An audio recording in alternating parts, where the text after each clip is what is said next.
Hi everyone, welcome back to the Stitches and Scribbles podcast. My name is Erin, and if this outfit looks a little familiar, it's because I'm filming this the same day as my last podcast episode. Sorry, my camera's slightly crooked. We're going to fix that. I'm filming this the same day as the previous podcast episode and as the outro for my sheep and wool vlog, because I just realized I had an afternoon where I could do a lot of filming, so I decided to just get it all done at once. And if you're wondering why I'm filming two podcasts on the same day, it's because I am very afraid of having enough podcast content for you over the next couple weeks. So since I had a topic for the next podcast episode, I decided to just go ahead and film it. So in my last podcast episode, I showed you all of my new projects that I'm working on and talked about some of my fall knit and crochet plans, which really are Halloween plans if we're being honest. For today, I thought I'd kind of do more of a deep dive into the stuff I got at the Sheep and Wool Festival and kind of brainstorming what I want to do with some of the things that I purchased or when I'm going to use them, because that's also part of the equation here. So I'm going to start with the projects where I know when I'm going to do them and what I'm going to do with those items, and kind of move towards the more unknown items, if that makes any sense at all. If you want to see the full haul of stuff I got from the Sheep and Wool Festival, make sure that you check out my Sheep and Wool vlog. It should be the most recent video before this one on my channel.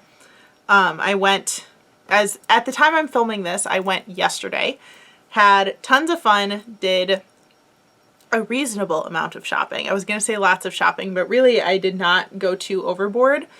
It looks like I did because of the amount of stuff I came home with, but some of it was silent auction items and some of it was prizes from winning the crochet relay race. So you can check out that vlog if you want more details on all of that stuff. We're just going to talk about the yarn today, pure and simple. So one of the first things that I purchased and was on my list was getting some mini skeins for some Christmas presents. So if you're a family member, skip ahead 5 minutes. I don't think it's going to take me longer than 5 minutes to talk about these, but maybe just find a different video. I know you've all seen these already because I showed you the yarn, but I don't want you to know what I'm making, so find a different video to watch. Now that they are gone, hopefully, I am going to be using these yarns to make some dice bags for Christmas presents for my D&D group, which is all family members. So there's actually only 4 of us who play. It's me, my brother, and my mom, and then my husband runs the game for us. He's the dungeon master, the game master, whatever you call the person who's in charge of the storyline. So I'm going to make a dice bag for each of us. You can see that there's going to end up being 1 extra. So I'm going to try to do this based on what colors our characters use, and what colored dice we use, more importantly. So my mom uses blue dice, so I was actually going to do the white for her because it has pops of light blue and dark blue in it, as well as some gold, and I just think that she'll like that. These are also her favorite colors.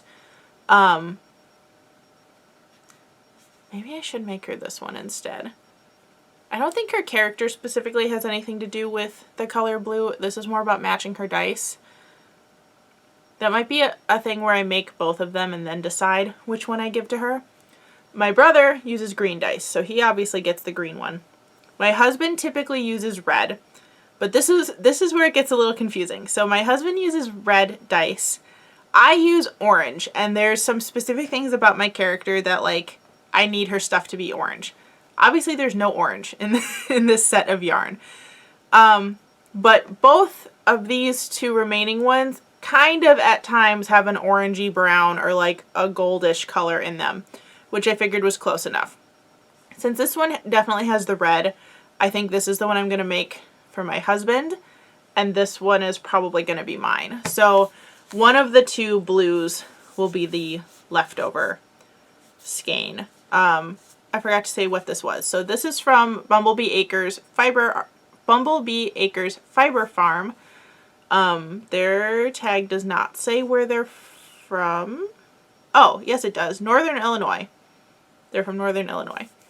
And these were colorways inspired by The Lord of the Rings. So they are Doors of Durin, which I am guessing is this dark blue one. Gandalf the White, which I'm pretty sure is the white one. Long Bottom Leaf, which is probably green. And then the remaining two are Return of the King and Hallbrand. I think the red one is probably Hallbrand, and this like multicolored green, purple, brown one is Return of the King, but those are the two that I was the least sure on. So these will definitely be dice bags. I'm probably going to make these as a Vlogmas project, which is wild to me that I'm already thinking about what I'm knitting for Vlogmas, but part of the reason why I have most of my projects for Vlogmas planned already, because I will be full-time subbing at that point, covering a maternity leave for a teacher. So I planned Vlogmas way far in advance to make sure that I had enough stuff to like show you something every day to like make it worth vlogging, but also recognizing that I'm going to be at work most of the day, so I don't have as many hours in the day to show you stuff. So I made all of my projects like small manageable things that I can do in the afternoons after school, or show you like bigger things on the weekend. So these are definitely going to be a Vlogmas item, which I'm very excited about. And that means that they'll be done in time for Christmas, which is even better. So that was probably the only thing I purchased where I knew exactly when I got it what I was going to do with it. I'm going to move on to the other thing that's like pretty obvious what I'm supposed to do with it, because it was actually a crochet kit. So this is from Stitched Naturally. I did not see their location anywhere on their card or anything, but this is a DIY crochet kit for a little windmill, and it looks like it's from a company called Hardycraft, and it looks like they might be from somewhere in Europe because they also have other languages listed on their tag. But it is a kit for this little windmill, which I thought would be super cute, and obviously I'm going to make a windmill with it. There's no question there. That's what it's for. But our sunroom here in the house is slowly becoming like beer garden, like European themed. There's a couple of like German castle pictures that we might hang out there. There's some farm pictures, so I figured a crochet windmill would actually look really cute in there. We'll have to put up a little shelf or something so that it has a place to sit, but that's where it's gonna go. I figured that could also be a Vlogmas project because it doesn't look super big or super complicated. So I thought that would be a cute like 1-day project or 2-day project where I can start it one day and finish it the next day, to show you all. So that's gonna go in my Vlogmas stash because I do have a box of stuff ready for Vlogmas, which is insane, but that's just what we're working with around here. The next yarn I bought, I am pretty sure that I'm going to make a scarf of some sort with this because scarves are the thing that I wear the most, and that's kind of what I was thinking when I bought it. This is also from Bumblebee Acre Fiber Farm, so the same yarn dyer that did the minis, and this is their bubble sock, which is a superwash merino with some silk in it, and this is in the color Bag End, also from their Lord of the Rings collection. These colors, I said this in my sheep and wool vlog too, but are the perfect like balance between autumnal colors and Christmas colors, to the point of where I think they work really well for both. But it also includes all of my favorite colors, the deep green, deep teal, burgundy, red, kind of the like golden browns colors. So this will probably be a scarf. This might be a project where I have to wait until 2024 to work on it, which also feels crazy. Otherwise, it might be an extra project for Vlogmas in case I happen to finish all the things that I have planned. I highly doubt that that will happen, but it might go in that bin just as an extra for that. The reason why I don't think I'm going to get to it is because it's not like a needed project for a specific date. A lot of my fall projects are for Halloween or for specific events that I'm going to, or they're going to be like gifts that I'm making ahead for the winter season. So we'll see how that goes. But I really enjoy wearing scarves. I think I wear handmade scarves almost every day during winter. So I know that if I make a scarf out of it, it will definitely get used. It just means that I have added another scarf to my collection, which eventually I will run out of space for more knitted scarves, but that'll probably be what happens to it. I typically, when I have a really cool yarn like that, I typically go for a stockinette tube constructed scarf, like knit in the round, just because it shows off the yarn the best. But I'm hoping with this one I can maybe experiment with a couple stitches, because I'd like to try something else that's just my go-to because it works perfectly every time. But let me know in the comments if you think there's something else I should do with that one. This whole video is going to be a let me know if you think I should do something else, because some of these things I just really don't know what I want to do with them. The next skein of yarn is one that I almost bought and then ended up getting it in my prize bag for the crochet relay race. So it is this beautiful shades of green and teal and blue skein. All of my favorite colors are in here. We've got light blues, some sage greens, some bright lime greens, deep teal, deep forest green, some light sky blues, just gorgeous colors. Glad I didn't buy it because I just ended up taking it home anyway. But this is from the Sheepwalk Fiber Arts Studio, and they are in Bandera, Texas. So of the things I purchased / came home with, they are the furthest away fiber company for me. The reason I didn't buy this originally was A, I thought I was going home with enough stuff already. B, I do have a lot of stuff in these colors, but I don't have anything that is like all blues and greens. But also, now I'm kind of questioning, what can I do with this that I will wear that I can make with a single skein? Because I don't think I could easily get more of this. So, my thought process on this. I could either just make a hat, maybe a Musselburgh hat, because I haven't knit one of those yet and I would like to. But then I have nothing to match it with. Usually when I make a hat, I do it because I have leftover yarn from a scarf. And I think if I made this into a Musselburgh hat, I would want a matching scarf with it, and I'm not going to be able to get that because I don't know when and where I would see this yarn again. My other option is to make a scarf, but do it in a very open work stitch of some sort, whether that's a lacy crochet stitch or a lacy knit stitch, and make the skein stretch by doing something a little bit more open work.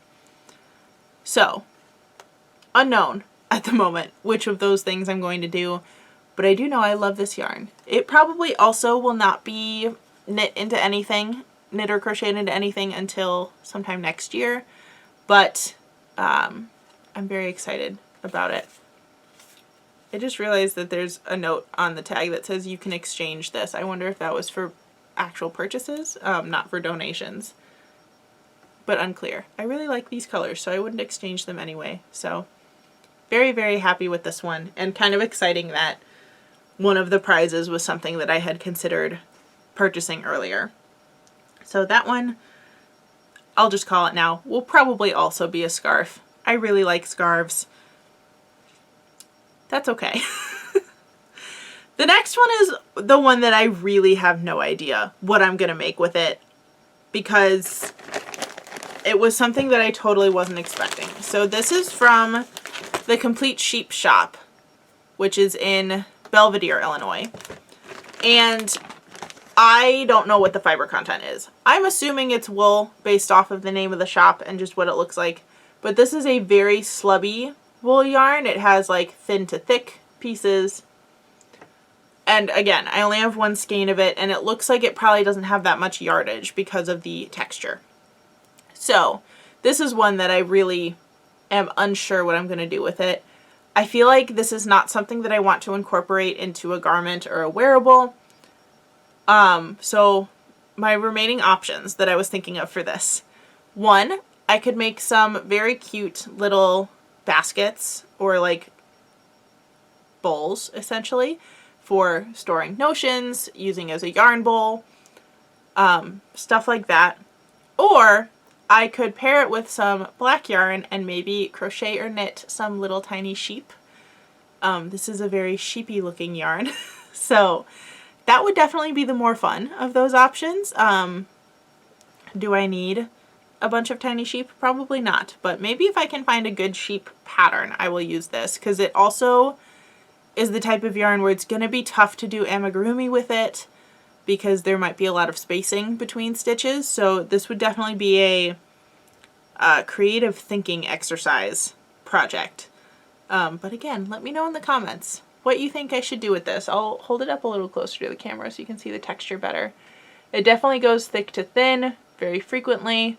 The thick parts are pretty fluffy. The thin parts are shinier and very compact. Very, very gorgeous yarn. Just have no idea what to do with it. So, sheep or storage containers? You tell me, or give me another idea in the comments. Now we're down to my last 4 skeins of yarn. And if you watch the sheep and wool vlog, you'll already know this. 2 of them I purchased. They were in a sale bin for the yarn dyer who was selling them. 2 of them I got in the silent auction. So I ended up paying $24 together for my first 2 skeins that were in the clearance section. And I ended up paying $19 for the second 2 skeins. And that's together. So 24 for the first pair and 19 for the second pair. So these are the 2 that I picked originally. I did definitely just like dig through the sale bin until I found stuff that I was interested in. I also thought that these 2 could be paired together because they're both kind of teal to purple colorways. One is just very jewel tone and one is very dusty pastel. So when I got these, I figured that I would use them together for something. And because of the texture, I thought a very like lacy open work project would be really pretty with these. Especially just because of the weight of the yarn. I knew it would have good drape if I did that. So originally when I just had these 2, I was thinking that I would stripe them alternating and do some sort of a like crocheted or knitted lace scarf, but not do it as an infinity scarf and make it pretty wide so that it could also be worn as a shawl, like a lace shawl, but also scrunched up to be worn more as a scarf. I, in my brain, was thinking I could do it in motifs and just alternate colors for the motifs in crochet. I also thought that I could do some like lace stitches and just alternate by row to like blend the 2 colors together. And then I got to the silent auction and got these 2 colors, which also kind of coordinate with each other. This one is very much just shades of purple and purplish pink and purplish brown. This one has the like purplish brown shades along with yellow and teal. So these 2 could also be striped together, but they also don't look terrible up against the other 2. They're all kind of in the like purple family. So with these, I could either do the same thing and make another oversized scarf shawl situation, or I could combine all 4 of them and try to make an even bigger project. I also think that these could be really cool as a mesh hexagon cardigan, which there is a tutorial for how to do that here on my channel. I could do that. This one also is specifically giving me Easter vibes. I don't know if it's the like blue yellow with the purple that is giving me that vibe, but something that I could wear in the spring, I think, is what I want to do with this. So a mesh cardigan or the like open work shawl would both work for Easter. But yeah, these are the ones where I'm now the most confused about what to do because there are now 4 of them. When there were 2 of them, I was pretty set on the like open work shawl idea, but now that there are 4, I feel like I need a different project for each one. These feel a little bit more wintry to me with the colors that are in there, and these feel more spring. So maybe that's how I'll divide it up and have 2 different projects. I think that means I won't be combining all 4 together. That makes sense. Oh, and these are from Interlacements, which is, I had their card sitting here somewhere. I don't know where it went. you can watch the sheep and wool vlog for more details on that. But those are all of the yarns I got from sheep and wool and what I'm thinking about doing with them. So I'd love to hear you sound off in the comments of what you think I should do with some of those like question mark items. Because clearly I'm not too attached to any singular idea. I have been having a lot of fun making garments lately, and I feel like I'm gravitating more towards garments than I was in the past, and I mean beyond like hats and scarves. Like I feel like I'm jumping into a lot more sweaters. I would be interested in trying like a sweater dress at some point, or like things like that don't feel as intimidating to me anymore. I guess I'll put it that way. So I'm definitely interested in trying garments, but since a lot of these were single skeins or just 2 skeins together, that doesn't really work for that idea. So let me know in the comments what you think I should be doing with these yarns. Even for the ones where I said I knew what I was doing with it. I'd love to hear your ideas anyway. How would you use these if you got them? Because I definitely had quite the variety of like textures and colors going on here. Definitely some colors that are not my typical picks either. I'm not really a purple person very often. I somehow went home with a lot of purple yarn. It's all purple blended with other things, so that makes it okay. I think we're going to end this podcast here. Sorry it's a little bit of a shorter one, but like I said, I have some very busy weeks ahead of me, so I figured since I had the opportunity to kind of pre-film a podcast with a built-in theme for it, I figured I should go ahead and do it. This might be something that I do in future episodes because I'm anticipating not having as much crafting time with that sub-position that I'm taking. So if you have any ideas for videos that you want to see as a podcast episode, again, let me know in the comments below. I'd love to hear it. If you want to do a Q&A session or have like a specific topic you want me to talk about that I could get a podcast episode, even if it's just a short podcast episode out of it, I'd love to hear it because that might be something that I have to do coming up soon-ish. Because I don't think I'm going to have enough projects to show you what I'm working on every week and still like get enough to talk about for a full podcast. So if you've got any ideas or things that you want to know, let me know in the comments. I'd love to plan those into my filming schedule over the next couple of months. But that's going to be it for this episode. Thank you so much for watching. If you're interested in following me on other social media, that info will be in the description box below so that you can check that out. And if you liked what you saw today and you are not already subscribed, make sure you hit that subscribe button so that you can be notified of all of my crafty content right here on YouTube. Thanks again for watching, and I'll see you in the next one. Bye, everyone.